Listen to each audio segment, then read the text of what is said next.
So, so I'll just kind of give a little intro to Austin and myself. We've actually done this workshop one time before, a couple months ago, because we were definitely seeing a lot of off-market properties, and agents were struggling to kind of wrap their head around like how you get them done, how you do it without being going to DPOR jail or IR jail. So we created this system, and it's really divided into two parts.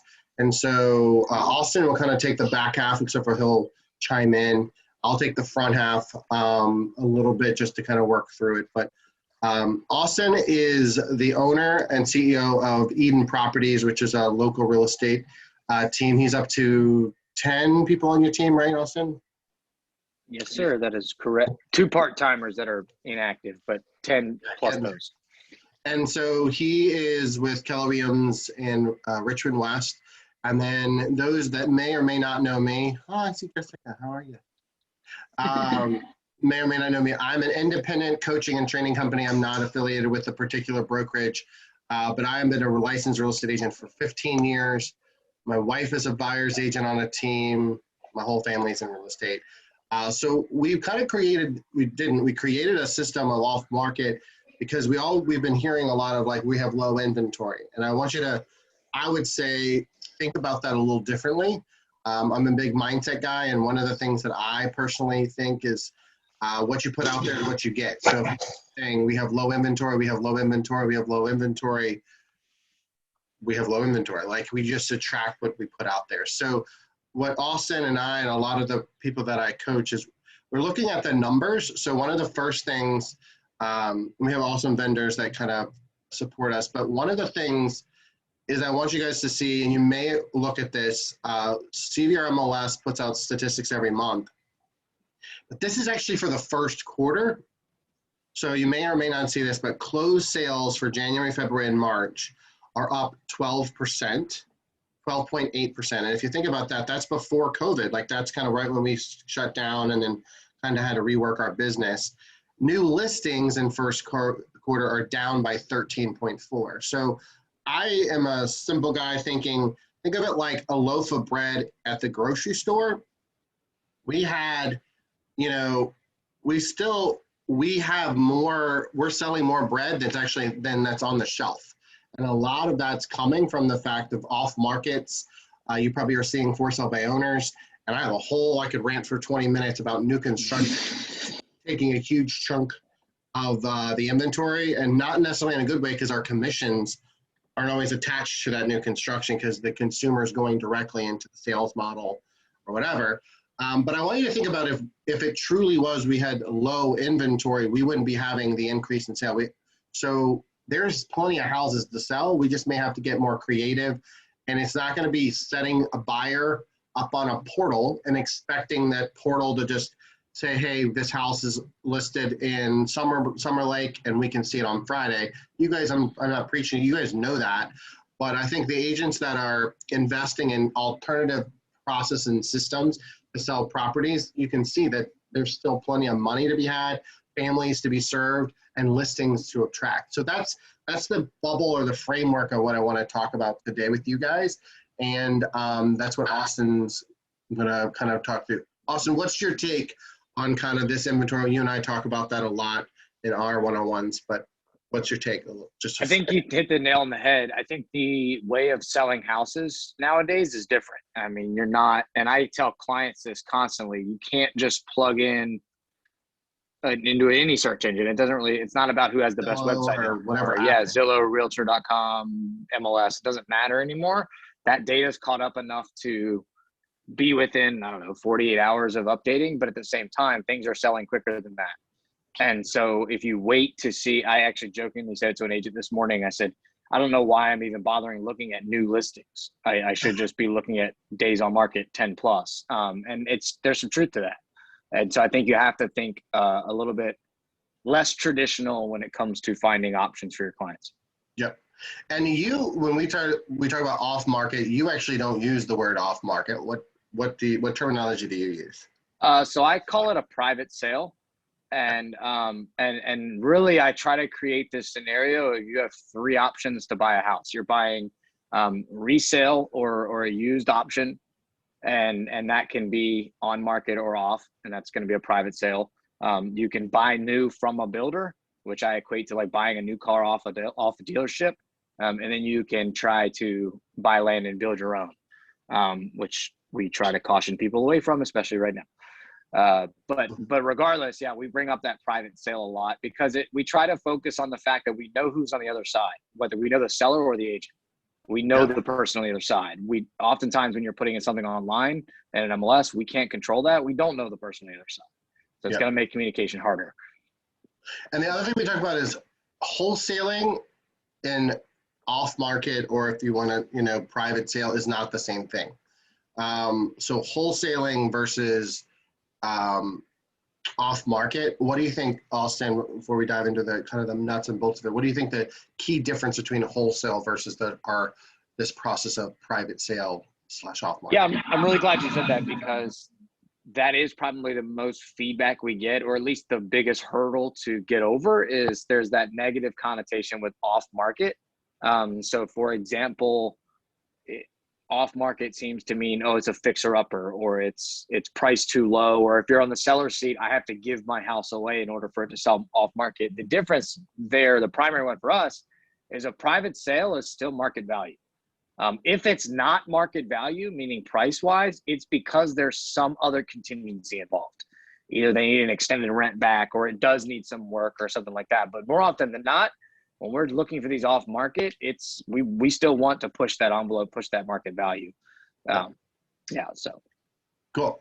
Well, I want to kind of keep the ball rolling. I think we want to make sure there's the seller side of things, there's the buyer side of things, and then there's some benefits of a win-win on both of those relationships. But finding off-market properties takes consistency, and that's a lot of what I want to talk about on the front half of this workshop. And I want you to think about it rather than lead generation. I think I've been in real estate and coaching, like the word lead generation is like nails on a chalkboard. This is lead catching. The assumption is you already have buyers in your pipeline that are pre-approved. You just can't find them a daggone house in the current market, right? So you already have the lead, you have the buyer already. Versus lead generation, of course, you don't have the leads and you're trying to find a seller or a buyer, right? So the lens that we're going through is you already have a list of qualified buyers ready, willing, and able to buy a house, but they just can't get their offer accepted. And I've seen it, 16, 17, 20 offers written, we can't do it. The biggest thing is that make sure also we have to disclose a lot of stuff, right? So we're going to cover that on the back half of this, but know the MLS rules. Don't even just take it from our word from it, RER, Peggy Lynch. Like there's a lot of data out there, but if you don't operate on assumption, operate on facts. Off market is legal. Off market has a process, a system, and forms, which we're going to show you the physical forms, but people do it all the time. So we're not doing anything shady. This isn't like a black market side alley deal. This is legit. And it's becoming more common. So I'm glad you mentioned that too. RER, Peggy Lynch, Michael Lafayette, all that whole team over there is readily accessible for answers and questions on these type of things because more and more agents are doing it. Yeah. And so that's a, yeah. And so the last thing is, I just want you to kind of have a focus on what if we were more purposeful on connecting with people. I put the number 10 out there, 10 people a week on off-property deals. What if you made that part of your ritual or your habit of, yes, you're trying to get more clients, and yes, you're trying to, show property and write and negotiate offers, but what are we doing to kind of, again, step outside that traditional box, that easy button? And I say that, I know none of that's easy, but it's what are we doing traditionally to do that? And so I'm going to walk through some strategies there's 7 that we've identified on where you can find properties. So you're more of a matchmaker. You're matching the buyer needs that you currently have. And so one of the key things is I believe in authenticity, transparency, honesty. Like when you say you have a buyer that's pre-approved for $350 at the West End, like you legit have that, be careful about that because you're wasting your time and the other person on the off market, the seller side, if you don't, right? You want to put your money where your mouth is. But the assumption is you have already in there. And when we coach, we always believe in an agent pipeline where you have leads. And there's a difference between that. I'm going to pull up Austin's pipeline.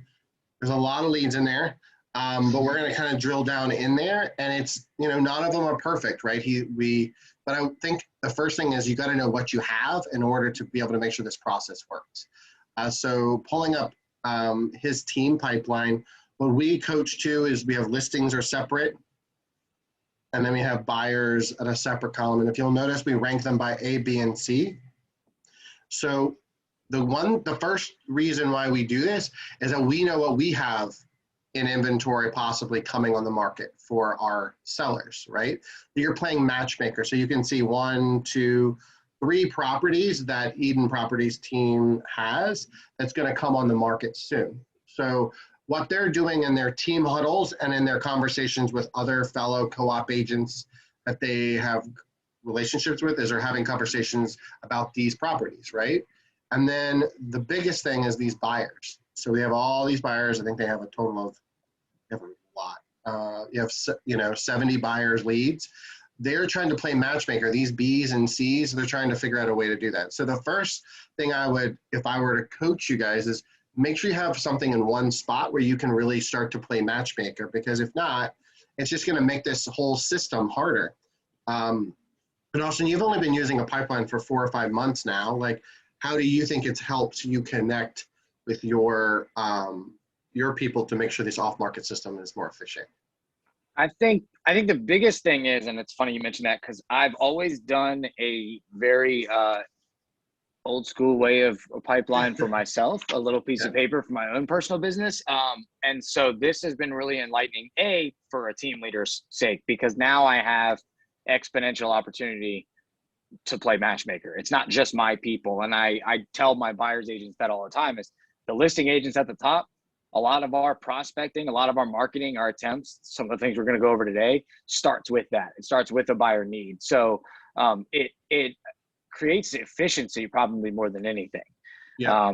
And it also adds a little bit of clarity into our purpose, because that becomes our main objective is, hey, I want to find a seller that somebody on our team knows for the buyer that somebody on our team knows. It all comes back to that relationship purpose. Well, I think one of the things, if you're not a team, or even if you are on a team, collaborate with your brokerage or other brokerages. If you guys go to lunch or go to coffee together, like, bring your list and they bring their list and say, hey, we're going to compare our buyer list and your buyer list and your listing list. We're not stealing people's clients. We're not going to poach that listing, right? So I think we are in an industry where we have all the inventory and all the buyers. We just have them in different brokerages and different organizations. So yeah, who knows them best? Yeah. Friends in social media that we're friends with them that are agents, message them like, hey, I have these 3 buyers. Do you have any listings coming up? So mastermind with other team members about that pipeline, but also just partner with other brokerages or agents to do that, right? So I would just say really challenge yourself. And some of you guys on this call are with large brokerages, some of you with small. It's not about that. It's about finding your client's proper match. And I love the Real Richmond Mastermind group that's been created. I think there's over 5,000. I don't see enough of this. That's what this was supposed to be doing. Yeah. It's turning into like, hey, this is a listing post. No offense. I don't need you to post that in there because we have access to MLS. So it's interesting. If you look at the wall, it's somewhat of a complaining area, and it's somewhat of a, oh, I have a new listing. I have a new listing. Well, no offense. It's probably already sold. So you posting it in there isn't productive. So what would it look like to have a post like this that says, I have a need pipeline? Like, hey, I have these 3 buyers. Use the buyer's first name, John, Mike, and he's pre-qualified at 350, looking in Hanover, blah, blah, blah, blah, blah. If you can do more of that, that's what we're trying to create matches for. And it may not even result in off market. You just may get a little bit of a tee up to be able to get one of the first showings or whatever it may be, right? So I would just challenge us as an industry locally to collaborate more inside our pipelines, but you have to have one in order to. And we created a Facebook group too. So anybody that's on this training, we have, I think it's called EP. What is it called? Let me tell you the exact name before I quote it wrong. Yeah, so you created a group, and so you guys are sharing your haves and right after. Yeah, it was right after the first one of these. Is kind of why we did it. EP Private Sale Network. VP? EP. Okay. Eden Properties Private Sale Network. Let me, EP private sale. So you should already, yeah, you're already in it too. So yeah, that guy. Yeah, so I mean, just visiting that group, posting different things in there. I It think needs some more anytime activity for sure, but yeah, you can see an example post. everybody's got a lot of groups, but well, at least I know I'm part of a lot of groups, but any participation, I just love the conversation of doing that. So my first strategy is to just connect with the agents and in the pipeline. That's where your first start is. And so the second thing is those lost offers. So you write all those offers, the buyer doesn't get the house. You have a, in my opinion, an obligation to tell that to the world, right? Write handwritten notes or a form letter. We actually have a form letter that we can send you. We're happy to send you the one that we send out. But it says, hey, I lost an offer on 123 Smith Street. I had 26 other, there's other properties in that neighborhood, right? So pull up the tax records and send out that letter, handwritten or a form letter. They saw it go pending. They saw it literally, those neighbors watch that stuff probably faster than some realtors do. So make sure you're doing that.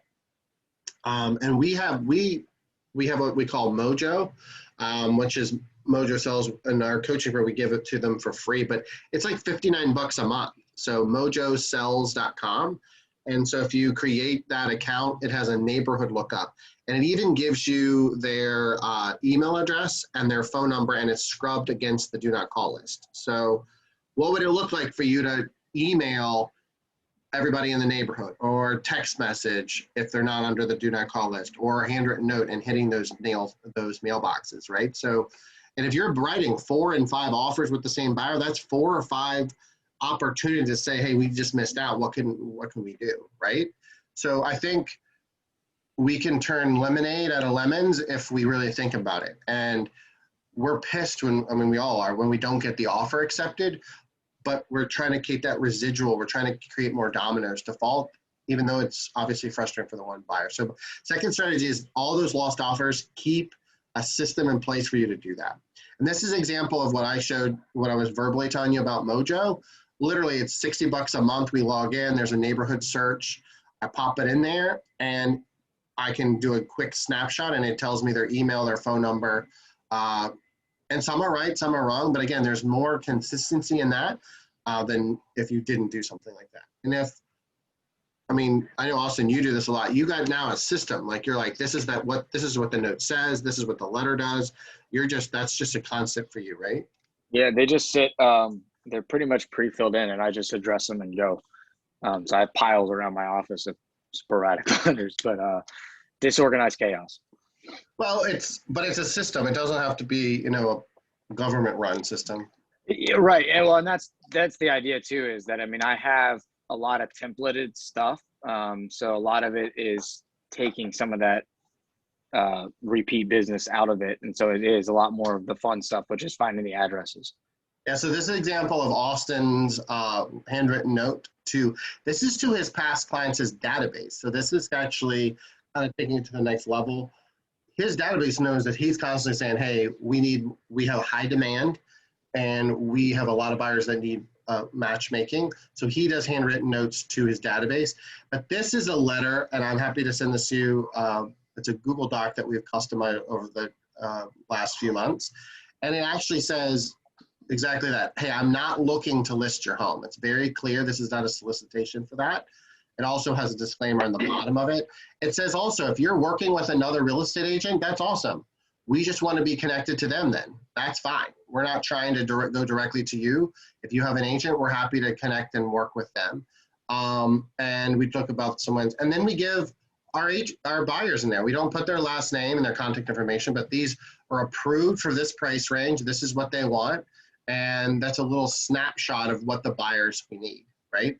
So, and then it says, if your home is currently listed, this is not a solicitation, because it's not. We don't want a listing.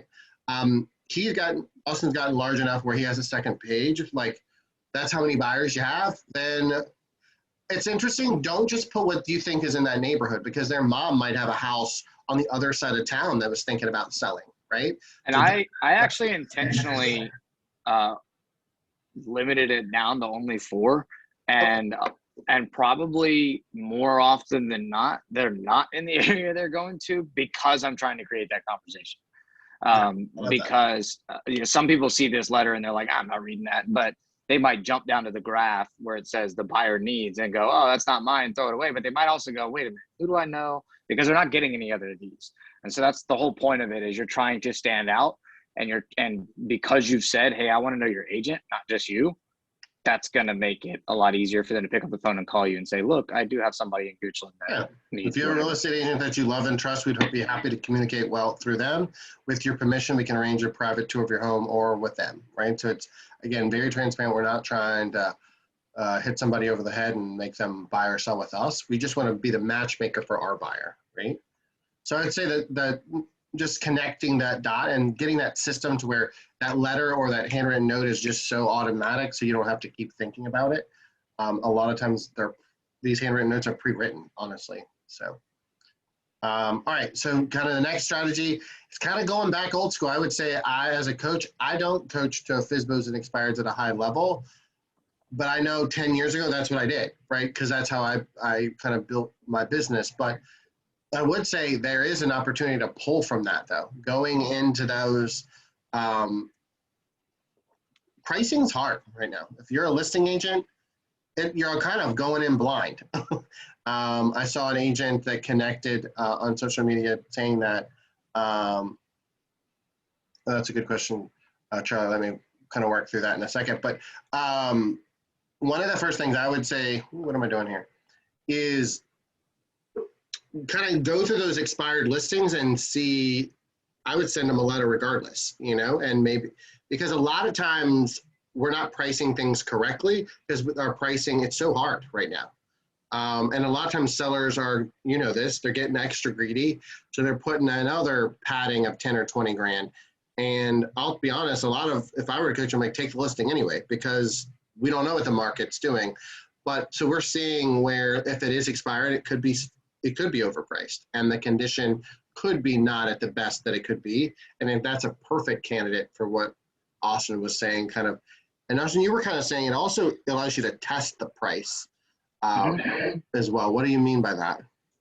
Yeah. So I don't want to assume that all sellers think their house is worth more than it is, but if we do assume that, that's a prime example of a way for you to not shoot yourself in the foot with days on market. Kind of to Charlie's question, is one of the reasons why houses aren't selling is they were priced too high. And right now, some of that lost inventory is the days on market of, 10, 14 days plus. So once your home doesn't sell in that quick weekend, it's almost like it disappears, because agents are falling just as victim to this new listing, chase mindset as the public is. And so I think the off-market system allows us to say, look, let me see if I can shake the trees. Let me see if I can interact with enough people to find somebody that's interested in buying your house at that price. Then if it's not selling at that price, when we go to put it on the market or expose it to more people or the public, we'll create a larger demand by listing it a little bit lower. Right. And I think it's just interesting to me that we see 10 days or 14 days on the market. We're like, wow, why didn't it sell? My wife was showing one the other day. I'm like, wow, are we spoiled that 10 days on the market is thinking there's something wrong with it? Especially when you consider the reasons for a house not being able to be seen. Whether it be work from home, school, job change, family, COVID, anything. Yeah. And so for all you know, they couldn't show the house during the week. And so they're trying to get fair market chance to see it or something. I don't know. But Charlie, does that answer your question? Yeah. Can I add something about FSBOs? Absolutely. So, those are good opportunities when you find a FSBO that may be a good match for your buyer. Call the FSBO and ask them, ask a little about the property, and then say, hey, if I could, I'm not trying to list your house. If I can bring you a buyer, would you work with me on a commission? Yep. And, they may say no. And if they say no, I move on. But if they say yes, you need to make sure you get the proper form filled out. Yeah, we're going to go over that form. Yeah. Contract so that you get paid. Well, and I think that a good point, again, I was sitting in on an appointment we pulled up forsalebyowner.com with the buyer in the room. And I think that would almost be a faux pas. Like we wouldn't have done that in the past because we were scared that they would run to the FSBO. So we would only show them. But I was like, hey, let's pull up forsalebyowner.com and let's see if there's any houses out there that are a match. And he had already looked.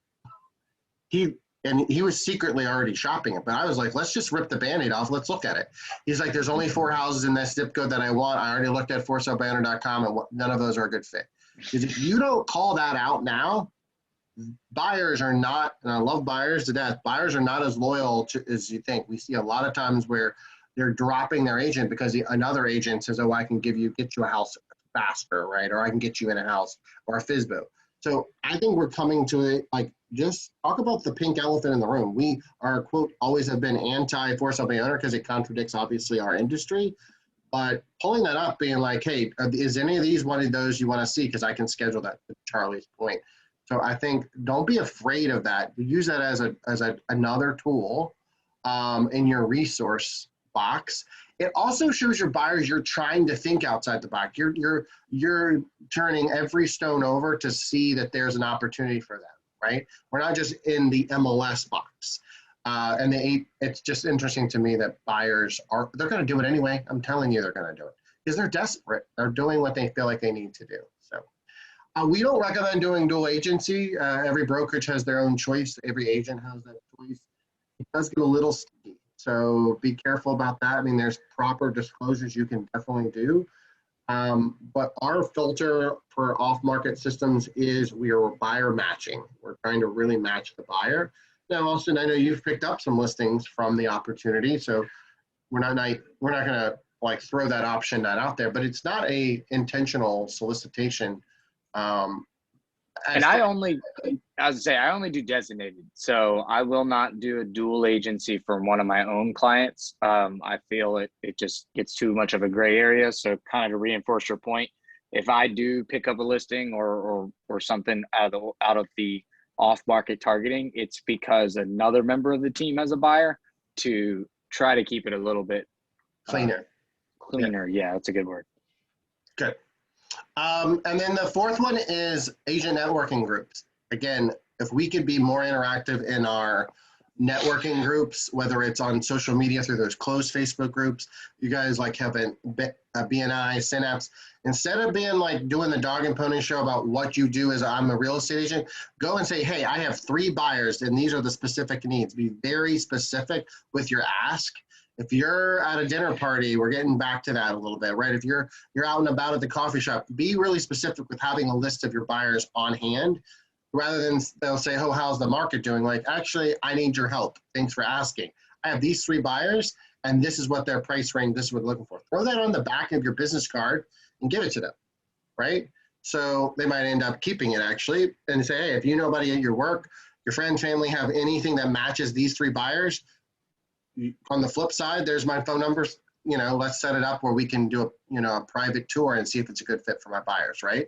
So the other thing is, I don't know, we were talking to many agents, and there's actually wholesalers and builders that are doing like mini networking groups together, like literally like lunch together. So there's a way that you can form those groups, right? Get 2 or 3 agents together for a lunch. Get a wholesaler together with you. Be intentional. What would it look like you did once a week and you networked with your, get out of your bubble, not your typical 4 or 5 realtor friends.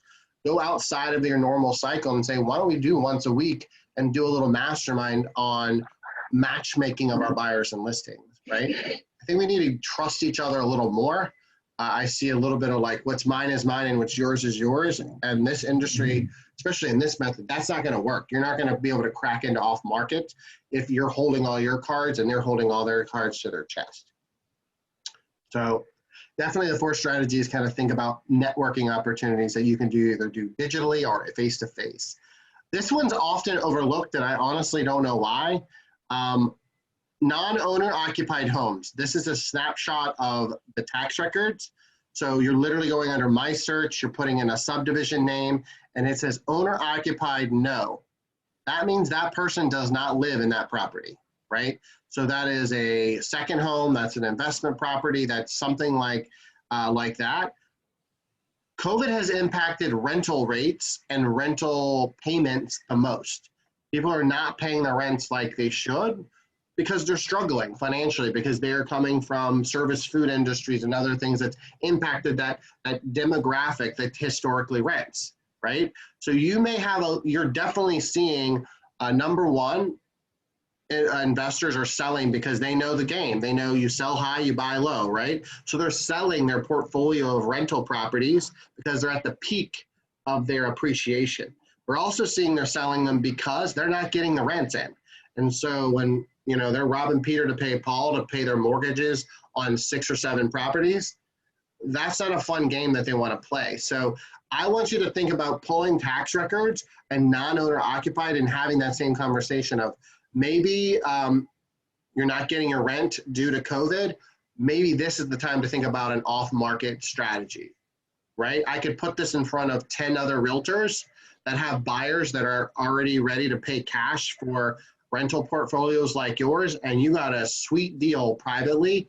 And they're also used to that. A lot of the investors, my father-in-law is a real estate auctioneer, like that's a normal cycle that investors see. They like that off market. They look at it as an opportunity. Now I will say, what like Austin was saying, the objection handler there is off market isn't wholesaling, right? So you're still having to sell at a premium price, and you're going to expect not to have lowball offers. It needs to be apples to apples with that. So I don't know why we don't use them even in non-inventory low or high demand. We should be doing this on a regular basis, because you get 2 investors flipping properties. I know, Austin, you do exchanges with some of your investors. Yeah, 1031 exchange. Mm-hmm. Like that should be again another way to get more listings, and again to be able to give an opportunity to do that. So I don't know if you guys knew that system. That was literally free data out there that you could use. All right, before I got 2 more, and then Austin will kind of walk us through the paperwork side of things.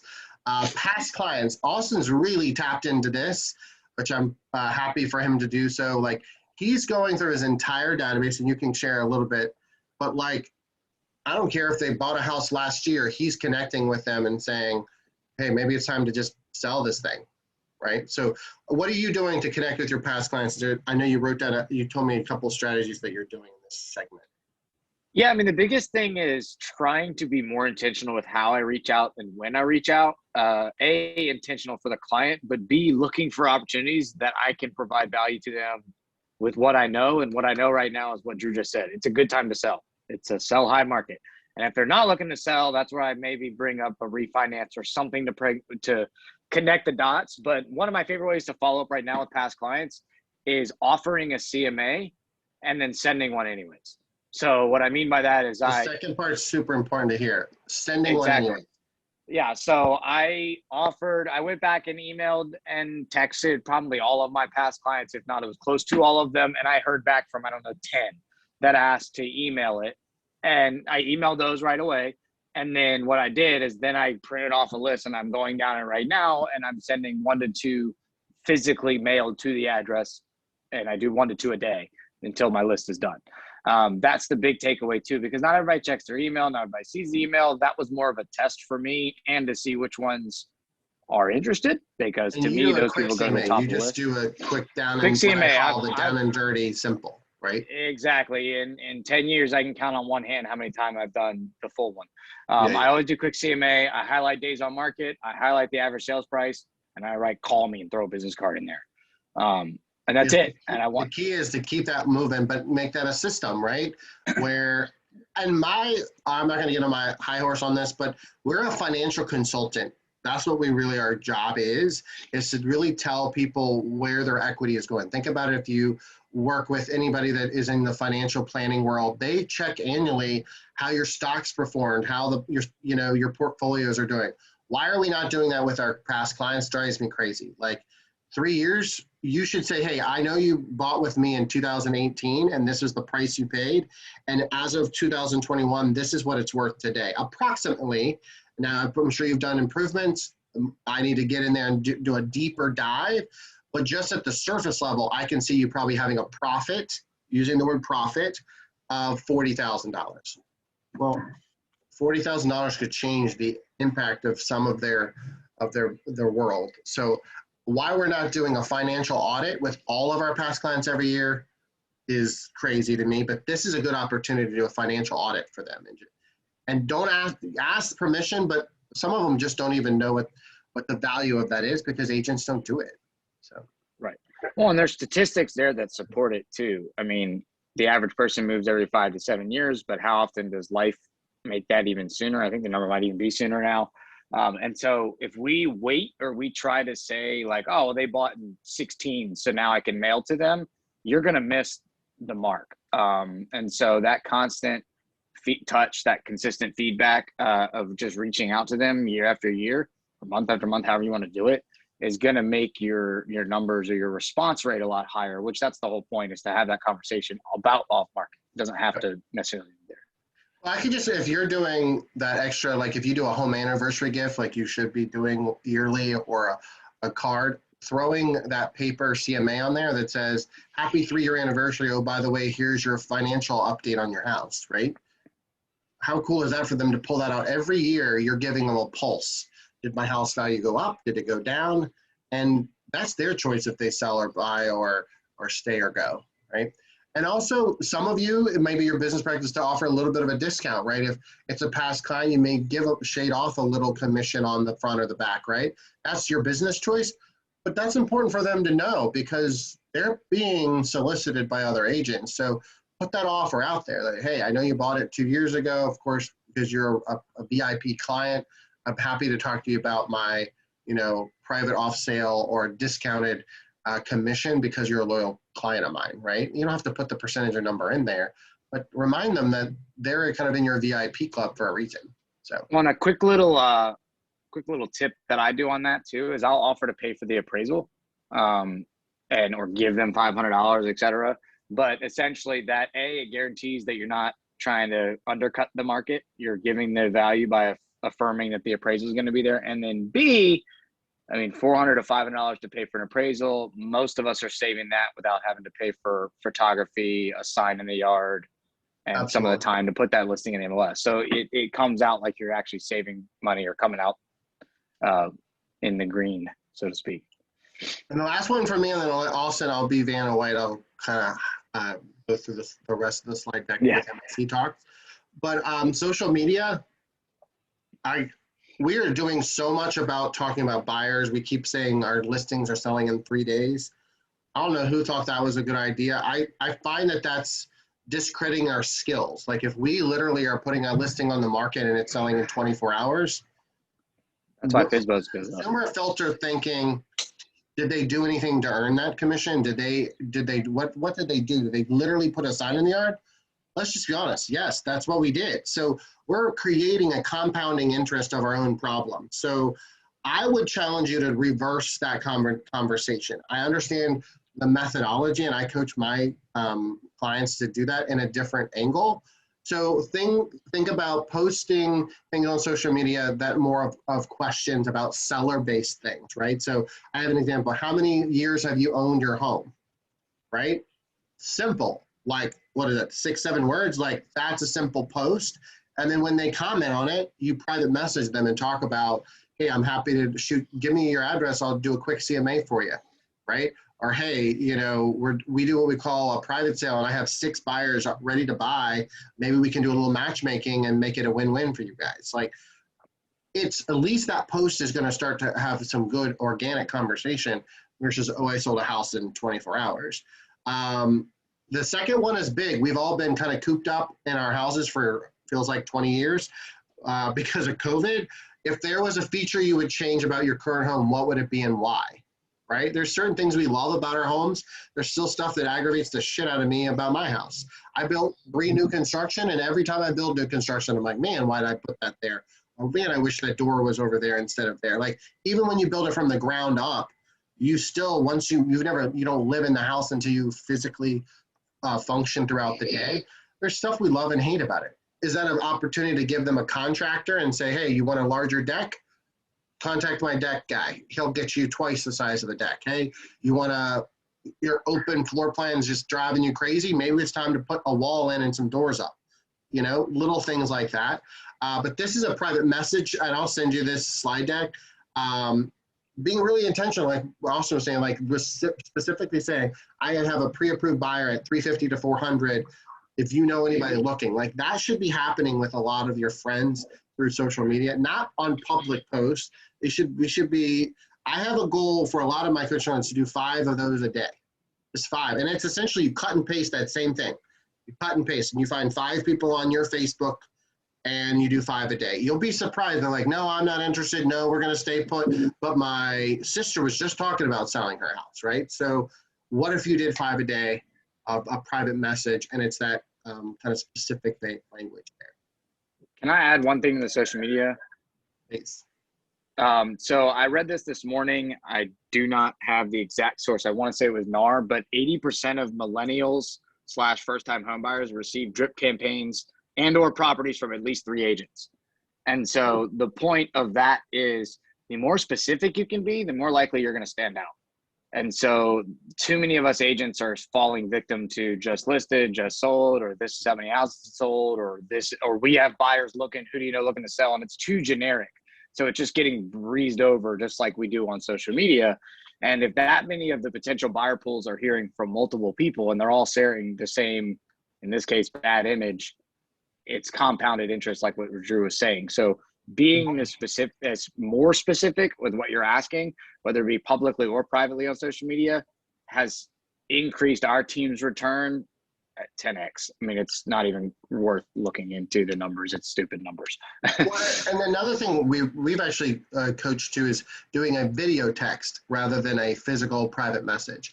Number one, saying their name in the video text and then telling a story, right? So it would be something like, hey, this is Drew. Hope you're having a great day. Hey, I have this sweet buyer. They're moving here from Oklahoma, and we've written 6 offers, and they're in between 350 to 400 in Henrico. So if you know anybody that's in that price range that's looking to sell, we could either do it privately through a private transaction, but I'd love to find a great home for this family. So text me or call me back, and I'd love to see if we can match make to get this family their next home. That story about Oklahoma and that's what your friends are going to remember, right? They're going to remember the story behind it, not the 350 to 400, because they're not looking to sell their house. So they're completely always dismissing what you're saying. But so I would say, if you're not going to do a text message, and you can do them back to back. Like if you got a list, you just hit record and you do 10 of them in the morning and you're looking fresh and good. And throughout the day, text those, keep them on your phone. And do 10 text messages or 5 text messages a day, and maybe you're strategically spreading them out, but you can record all 5 or 10 of those in 30-second little chunks and use them throughout the week, right? And save them. And save them. Like we literally change your shirt, yeah. You said one time you said good morning, and you said it in the afternoon. You're like, crap, I shouldn't have said that. Right, so maybe not say good morning, because if you do send it in the afternoon. But I play it up too, and this is probably more my personality than anything, but I fall victim to that a lot, and it's showing up more frequently now because I'm doing more video, but it's almost hysterical at this point, and then I relate it back to the toddler or something like that. But yeah, the good morning, good afternoon thing, just roll with it. Who cares? Send it anyway. They don't even. Yeah, exactly. They don't open it till later anyways. I mean, isn't it morning right now? I mean, I don't know. Yeah, I don't know.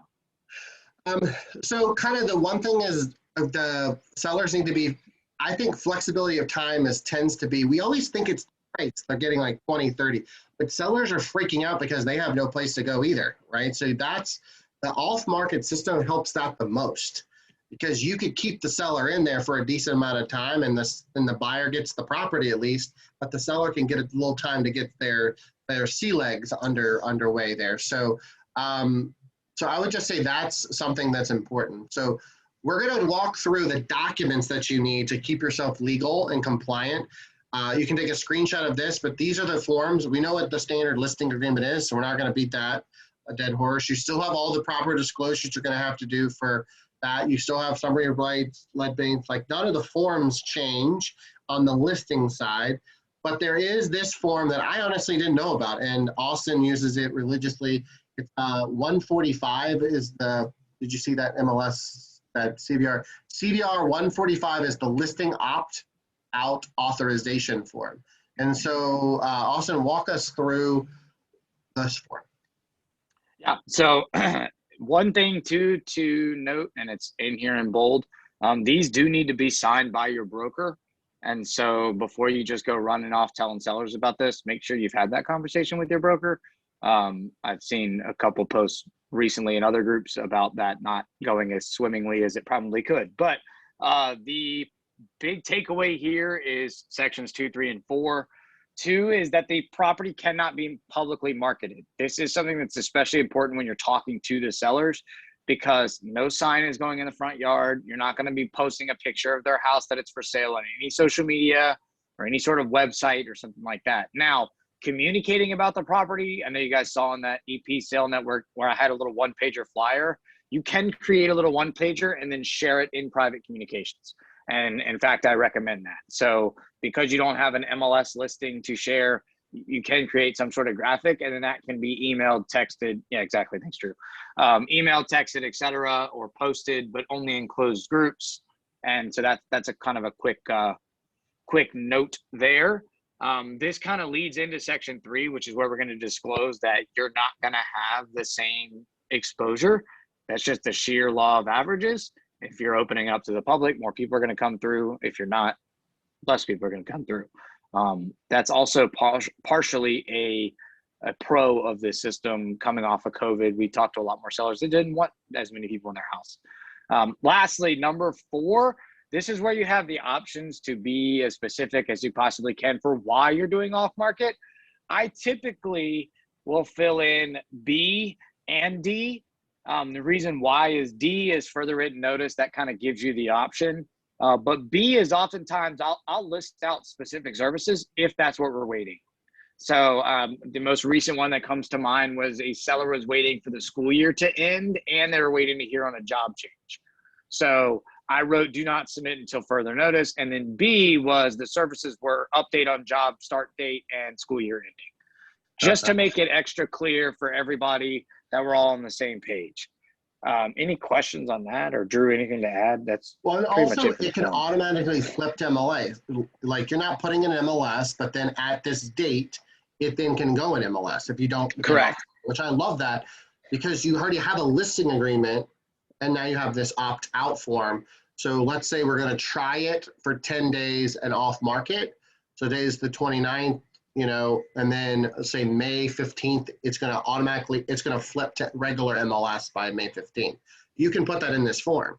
So they can do a test drive, in my opinion. It's testing the price. It's testing if we can get an off-market deal for you. And if none of that works, it's not the end of the world. It'll just flip to the quote traditional MLS system. And that's what that section does, which I love. It's essentially what coming soon was supposed to be and giving the seller the time to prep their house and that sort of thing. But also, that's why it's important that you still fill out a listing agreement and you fill it out the way you normally would.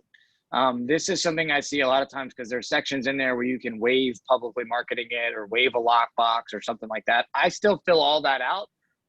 We'll get to a couple of more reasons why in a second, but for what exactly Drew just said, when it is time to list, you don't necessarily want to have to reset the paperwork if you don't have to. Yeah, you're locked and loaded and ready to go. So, and this is in compliance. So you have to have all that paperwork filled out. Everything's got to be ratified by the seller, like the same as anything else. Then you've got to send that information all to compliance@cvrmls.com within 24 hours. You will get dinged in a major way if that doesn't happen, right? It's a $250 fine per listing, and it hits automatically. There are MLS ants out there that track that stuff. So if you think you'll slide by, you probably won't. And then also we have it here. This is what I was going to say next was the social media posts or signs in the yard. Anytime, as soon as that's publicly advertised, you have to be live on the market within 24 hours. So that's something too important, and you can't switch it into coming soon for 3 weeks. You can't do any of that with this form. And that's important because I've seen in the past, maybe a sign guy delivers a sign and puts it in the front yard without the wrong date or without you knowing or something like that. That should trigger to go live in the MLS. So be aware of those things. And then buyer's offers are the standard, but you still got to use your designated forms or unrepresented form. Charlie, that's kind of that CVR 400. That's important to do that for FSBO, yeah. FSBOs. That's essentially the FSBO form that we use, but it's similar in this space too. So just want to remind you guys about that. That's Of course, on each one. this is just giving you, you guys have seen these forms, so I'm just wanting you to know that. Disclosure of agency, different things like that. And then unrepresented is the FSBO form. So those are just the two forms that you should probably already know about, but I just want to bring a visual to it. And so kind of off-market pricing strategies. Walk us through for the last few minutes before we kind of hop off here. How do you price an off-market house versus? Yeah, so this is one of my favorite topics and reasons why I do off-market, because it started from a seller need, which was the seller needed to maybe put some improvements to the house but didn't have the ability to pay for it. And so doing it off market is also a way to maybe protect the seller from getting chewed up with feedback. And so that is kind of the original case when maybe the seller has a specific need for it. That can also be tied to a timeline, as I mentioned before, the job change or school getting out. But as far as specific pricing, I do it the same way I would anything. I still run a CMA. I still try to bring in condition on the property. I still meet with the seller. I have that legitimate conversation. The only difference maker with off market is if we're trying to test the market, like we said, and they are really insisting on too high of a price, or B, if we are asking for something else that you can potentially add a value to. So for example, if I'm listing my house in January and I know the seller can't move out until July, well, A, lenders are going to be upset because the rent back can't be longer than 60 days. And B, we're going to have to make some sort of value work there. I can't just ask top price and say, oh, by the way, I want to live here for 6 more months. That's a value that's not there. So the other thing might be if the house needs a little bit of work or something like that. There's on and on options. But yeah, and I think you also said like offering a pre-appraisal. I was just about to say that in the next. Yeah. Great. Go for it. Well, I was just going to say, I was going to go right down the slide. Yeah, the next two things are pre-appraisals or pre-home inspections. The idea here is to make everything easier. And so we're trying to improve communication, but we're also trying to eliminate some of those what ifs that come up with buying a house. And so by having an appraisal done up front, by having maybe the inspection done up front, it's making all of that negotiation, those check boxes that are needed in a transaction, they're done. Nothing says that you have to do that within 30 days of closing or something like that. Obviously there's some rules depending on your loan type, but do some of these things earlier because it's just providing more information. Yep, totally. And have you guys had any, with just the 4 or 5 minutes we have left, like, have you had any off-market transactions that went really well, that some tips or tricks that we would love to learn from you? Maybe a horror story that didn't go well? Like, how are you guys responding to off-market stuff? So I'll shut up and let you guys kind of unmute yourself and then ask any questions. So go for it. Anything specific? Has anybody had any off markets? By show of hands, anybody? I've had another one, but I was letting somebody else try to do so. I had one yesterday. It was a FSBO that they ended up kind of making happen. So it wasn't technically off market, but they got that one done. We've been fortunate where a lot of times, and part of this is probably because most of the times we already know the seller. They're coming from some sort of sphere of influence connection. But we have another one this weekend. It was on our pipeline. You saw they're looking at it Friday. So Sarah on my team, buyer's agent, is taking one of her buyers to look at one of my potential sellers. And we're hopefully selling it off market because they need to buy. And so it eliminates that first right of contingency. Because when they start shopping, their house is already under contract. And I told them that from the get-go. I said, look, could I get you a little bit more if we put your house on the market? Probably. But I can also make it a lot easier when it comes to for you to shop if I just say, let's put it at the top of market value and let's sell it off market to somebody else we have. Because they're a 2,000 square foot house in Short Palm. So, right. I mean, we all have those. So that's one that we've been fortunate where a couple of these have been designated agency because we use that matchmaking system. So you create the seller when you already have the buyer. So, we're constantly putting two deals at a time. Go up and down this, and you say, all right, Amy on your team has a listing. What can we do? I love that I think that's the biggest tool is having something where you guys can see each other's. or if you're going to collaborate with other agents and other brokerages, like you need a spreadsheet because, yeah, you wrote it on a napkin because you guys went to lunch, but did they get that buyer under contract? You're not going to be able to keep up with all the agents that you're networking with. And it's a living document. We're constantly changing, updating, moving around. I mean, all kinds of stuff. Notes, not for themselves. It's more for each other. Like they see, you know, whatever it is, and she's working on her credit. This is working on a mortgage. Like there, so you kind of know the story, so you can start to figure out what the matchmaking looks like. So don't just, that's not just notes like 3-bedroom, 2-bath, and you know, an acre yard. It's more of a situational notes, not property specific notes. So. Well, that's what we want to walk you through today. Get those systems in place. Look at, you know, we talked about 7 strategies to attract listings or buyers through the system. Pick 1 or 2. Like, don't beat yourself up. If you did one of these strategies and implemented one system into this off market, you'd have at least a better opportunity. Number 1, to show value to your buyer because they're like, okay, he or she's working. Not doing just the easy button, they're working a little beyond that. But the other thing is that you start to attract a lot of, and again, my opinion, mindset, you attract more abundance that way. So, well, thank you, Austin. Anything to add? I was just going to say, it's kind of like the, those of you that have ever shopped for a car, the second you pick out the model you want, you start seeing it everywhere. It's very much like that mindset where the more you start talking about this or looking for opportunities for this conversation, the better it's going to be. And the more often it's going to come up. So, I mean, I couldn't tell you. You start talking about it, and then you go to lunch today, and somebody's going to say it. So weird. Exactly. Yeah. Exactly. Yeah. And then somebody asked if there's going to be recording it. We're recording it, and we'll send it. You registered to get into the Zoom, so I'll just send a reply with the link, so you can maybe pause, rewind, look at certain things.